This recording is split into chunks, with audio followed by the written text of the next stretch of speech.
My name is Loren Leigh, and I'm the president of Vista Pet Supply, and I also run and operate and also the founder of a company called LLLReptile.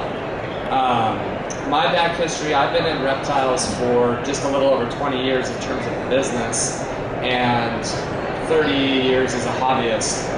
And in that time, one of the exciting things about reptiles is that I think that reptiles, the product side of things, has really driven a lot of change and innovation in our ability to care for a lot of animals that at one time we couldn't.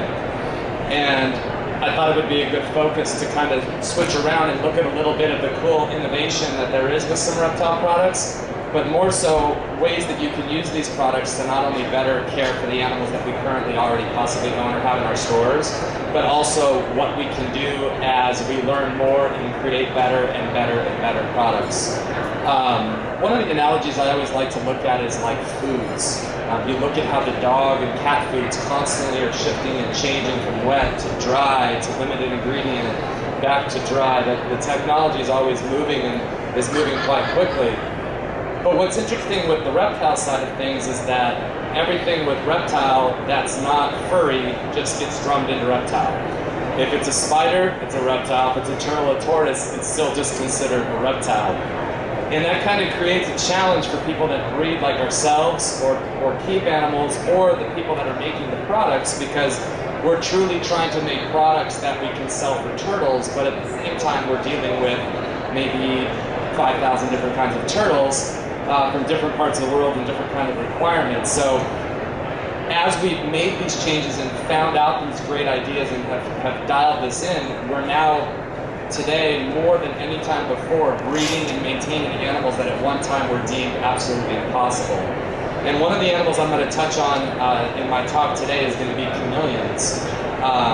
Chameleons, I've seen a radical shift in chameleon care. If you spend any time online or talking to people, let's say 10 years ago, they'll tell you that a chameleon was the hardest thing they ever had. No one should own them. They're impossible to keep. Where we are today, we have probably, I don't know, maybe 200-300 products now that are created specifically for chameleons in mind. And with that, we've gone from breeding from maybe 3 to 4 types of chameleons on a regular basis to probably, I've seen maybe 50, 60 different kinds of the 250 chameleons being captive produced and bred domestically. And a lot of that is just because we were able to figure out one little puzzle piece. And those puzzle pieces sometimes are super, super minute. Another example I'd like to use with that is lighting. The technology in lighting has changed so much that if you take a little anole lizard, is everyone kind of familiar with the anole? If you think about an anole lizard in one tree and an anole lizard in another tree, and all it takes is that little red flash on his throat for that guy to see his buddy from 40, 50 feet away. I know when I'm looking just in a cage environment, I can sometimes not even find an anole. So lighting can be the puzzle piece to a lot of that. So where at one time we weren't able to make those animals see each other, we create better lighting. The UVB, the UVA, we come up with specialized lighting systems, and next thing you know, you have animals that are actually interacting and breeding with each other that at one time didn't even know there was maybe a cage mate. So as I go along, please, if anyone has any questions or wants to interject as I move forward on some of the products and some of the cool things that I've seen throughout the show and that I personally use.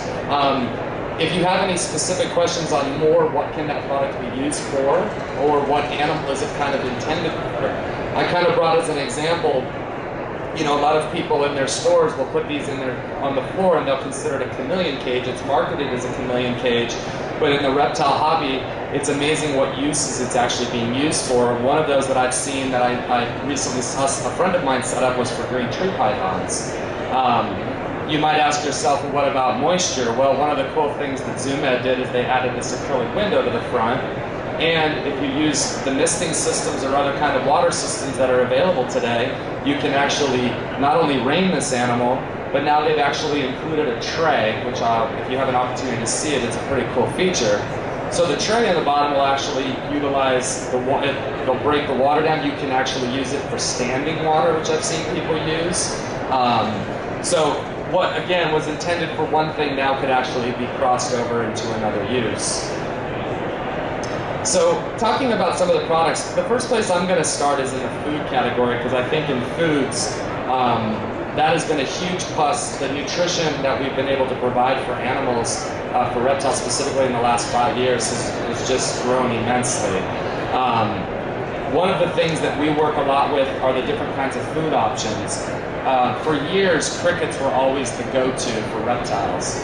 And now we're actually starting to see that people are starting to branch out that into things such as hissing roaches. Is everyone familiar with hissing roaches? Another really popular food that we're seeing a lot more people branch out to is into dubia roaches. Both of these are very cost-effective. They're great dietary supplements for your reptiles. The other thing we're starting to see gain a lot of popularity is bean beetles. I don't know if anyone's ever utilized a bean beetle. It's kind of an interesting bug. It lives in black-eyed peas. They have a very weird life cycle where they actually lay their larva into the black bean itself. So what looks like there's absolutely no activity, 21 to 35 days later, this thing is just exploding. And then you feed those off, wait another 30 days, and then you have another brood. What's amazing about some of these food products is, in my experience, you deal with a chameleon that's extremely difficult. You put a food source in that's a little bit more what it's used to seeing and used to eating, and it's an immediate reaction. Hence, being able to take care and care for that animal much better than we once were. Another really popular food item in reptile husbandry is the fruit fly. These are also great crossover for betta fish consumers. But the great thing about the fruit fly is we've actually now started breeding 2 different species that are commonly available. The Heidii and the Melanogaster. I don't know if anyone's familiar with the 2 types of fly. The easiest way to remember is the short name is the big fly and the long name is the little fly. It's the opposite. But the fruit fly culture is a really good addition because this has really kind of opened up poison arrow frogs, for example. Having multiple species of flies available where you can literally feed them almost on a daily basis. The neat thing about a fruit fly culture too, from a selling standpoint, is that you're selling somebody something that's going to continually keep repopulating itself. Eventually this culture will expire, but it allows somebody that maybe wouldn't purchase a frog because when you tell them you need to feed them once a day, plus spray them once a day, you just kind of lost mom at that point. But now you have a food item that you can actually shelve in the home and use for up to 2 or 3 weeks as it just continually keeps repopulating, always having that food source available. Another really exciting thing that happened in frogs specifically is springtail cultures. Springtail cultures are very teeny tiny bugs. You'll actually have to come up here and see them. But what's really neat about springtail cultures is you can actually add these into the vivarium or any kind of a cage that has, let's say, soil in it. And the springtail culture will actually work as a cleaner, breaking down waste and other matter. So it can actually be used for 2 purposes. 1, to actually feed your animals, but 2, to actually create a natural system that actually is breaking down and maintaining the cage on its own. And the last food source that I brought today that I thought was really interesting is a rice flower beetle. Now what's interesting about this is that it's actually the larva that you feed. You can't see it because it's in the flower. But if you were to sift this, there's going to be a mass of almost looks like little teeny larvae. The interesting thing with this is that reptiles hate the beetles. We have a lot of people that take these and just constantly try to give the beetles to different types of reptiles, and for some reason they have absolutely no interest, only the larvae. Again, what's really, really cool about these food sources is a lot of the nutrition that a lot of animals need to actually not only thrive, but to reproduce. They're finding that, for example, with poison arrow frogs, if anyone's familiar with those, or even the mantella frogs, bee pollen will actually create an interest to actually breed. It creates kind of that interest in the males, and a lot of frog breeders such as myself are actually starting to use a little bit more of that to try to see what kind of effects we can get from utilizing it. Does anybody have any questions on any of those food products? All right. On the side of prepackaged foods, this has been probably one of the more explosive areas that I've seen a lot of cool products coming out. One of the products that I actually brought today was a line that Zoomed just put out. The cool thing about these are all human grade ingredients that are actually being used in a lot of these products now. You can actually see that these, what used to be just a green pellet in a container is full of berries and fruits and things, which is just an incredible feeding response, number one, for your animals, because we discredit a lot of times that these animals actually eat by color as well. So by adding a lot of these different ingredients, we can entice animals that at one time wouldn't have been interested. This is another really cool food source for box turtles, or any kind of ornate box turtle, Malaysian box turtles, but you can see that it's actually got a lot of different kind of proteins through worms and other bug matter that's in this one. This is a really, really cool product. I just started using this recently. This is a Pac-Man frog food. Has anyone ever used this before? It's a really cool thing. This will sell itself easily. All you need to do is basically add a little water, put it on a little feeding container, and your Pac-Man frog will actually eat it out of your hand.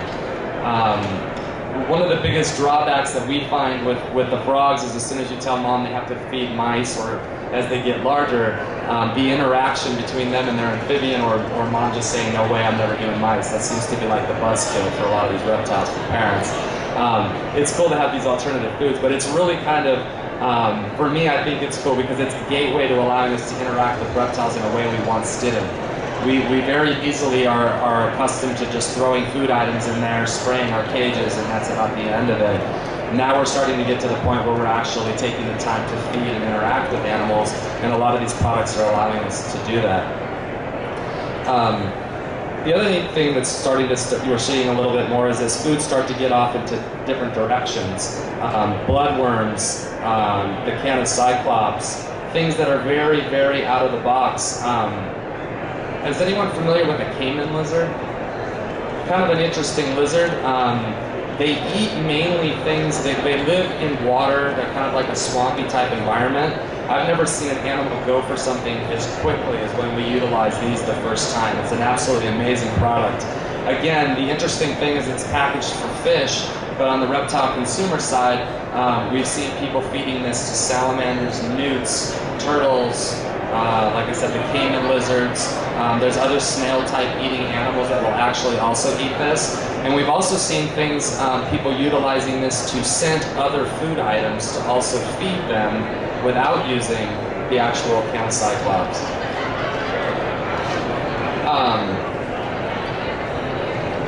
Moving into some of the other neat categories of products, another really exciting category for me, because I love to build vivariums, is the live stuff. The live segment of products and the decor has really changed a lot. The cool thing about reptile consumers is I think they are very much in touch, I want to say, with nature, but with their animals and their environments. They're kind of following a little bit of the fish reef hobby, in that we love to tinker with things, we love to add natural items. So a lot of the products now are actually moving towards a natural format. One of the cooler items that I saw in this show is this vine. It's actually a moss vine, and this is just a really cool item for chameleons. I'm kind of excited to mess with this and see all the different things that we can kind of come up with and use it for.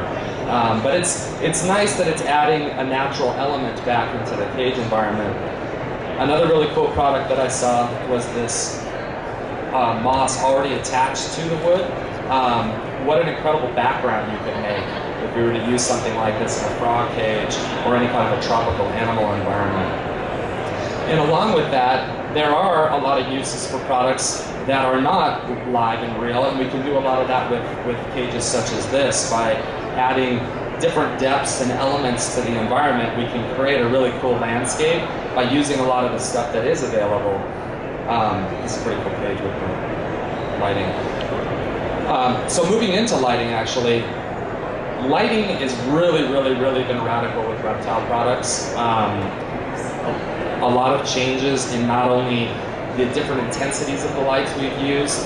I'm sure a lot of you are familiar with the T12 light bulb, big, thick fluorescence we used to use. Then all of a sudden they went to the T8s, and now we're already hopping over to T5s. And now we're already kind of moving into all the LED technologies where you can add a whole different dynamic to the environment. And just, again, what I think is cool about this is it's now allowing us to interact with animals that at one time we didn't, which is nighttime. You know, we were really kind of putting that black light up there and hoping we could see our crested gecko move at night, but now we can actually create a night mode and view it at any time we want to, in the living room or wherever we might have that. And again, this cage kind of does the same thing into a blue night mode. But what's really the kind of the neat thing is that they're making it super nice and clean, beautiful cages. You know, they're made specifically for reptiles. We're getting out of the days of having to take the 10-gallon out of the garage and crossing over. Reptiles are now gaining enough momentum and steam to where we're creating great innovative products just for reptiles in mind. Another really interesting product I brought that's more on the bedding side of things is this excavator. Excavator is a really cool product. Again, it's cool because it allows you to interact with your animal. And has anyone ever used this product? What's really, really neat about excavator is that not only is it like you're building a big paper mache, exciting home for your animal, but in a weird way you're creating an environment that your animal can create its own home. Because if anyone's ever used it, as soon as you put your lizard in there, he's immediately digging out his own caverns. We've done a lot of fun things with it over the years. We used to put balloons and PVC pipe and all these cool things so we could pop the balloons and create voids and caverns. Well, here we go. We've already just jumped forward and now we have a cavern kit. Complete with shovels and balloons and towel. It's got a cardboard insert in here. So it's kind of nice that we're now, again, creating these products that are really, really, really conscious of what the animals can do. But not only are they great for the animal, but they create a really cool environment, but they also are letting us push off into things where we normally once wouldn't have been. Does anybody have any questions on any of the products I've kind of ran through so far? Yes, it is. Yeah. If anyone has an opportunity, there's a vendor here at the show today called Galapagos. They carry a very great assortment of different kinds of mosses, some really cool beddings that I've seen. They do this the vine as well. But they really, really have some really cool live stuff I think would be a great element to add for natural decor within the environment. All of the vendors of the products that I brought up here do have these all on their features today. This is actually a brand new product. I believe these are available to actually get now. The foods I know are all available. Vista Pet Supply, which I'm representing, we do a lot of these feeder items, which are also available here to order at the show as well. If anyone has any questions on products or animals, I'm more than have some time to go over any specifics that anyone might have. Yes.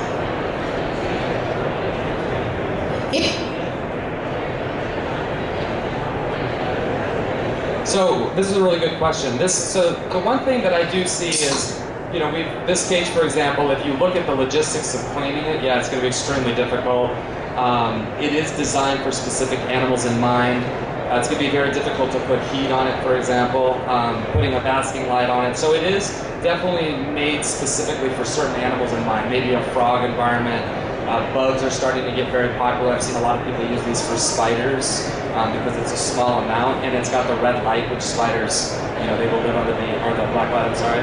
But that is one of the challenges, and I think that's kind of the neat thing about a lot of these products is what you might have made it for is not what it eventually gets utilized for. If you were to set a frog environment up with this, with the amount of moisture and humidity that it will keep, with the low amount of lighting that it has, it will thrive in a frog environment. Anyone else have any more questions? Well, thank you for coming out. My microphone's back on.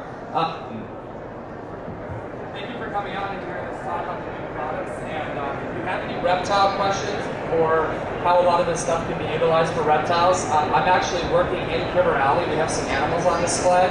And I'm actually going to be doing a talk later on today at 3:45 on animal morphology, where we're going to touch on some of the cool patterns and colors and different variations in a lot of the reptiles that maybe you haven't seen today. And the exciting new combinations and things that are coming out in some of the different kinds of animals. And I'm also going to have a lot of the animals here with me so you can actually see the different kinds of morphology. So I hope you can come out for that. Thank you again for coming out today.